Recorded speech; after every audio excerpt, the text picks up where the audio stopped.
Selling services online, GoHighLevel makes it easier than ever to build funnels that actually convert clients. Let's break it down. Start with a clean landing page that highlights the problem you solve and the transformation you deliver. Keep the copy simple and service focused. Now add social proof. Insert testimonials, case studies, or before and after results. People buy services when they see real proof that it works.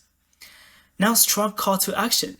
Add a booking button or form that connects directly to GoHighLevel's calendar system. Make it effortless for prospects to schedule with you. Now automate nurture sequences.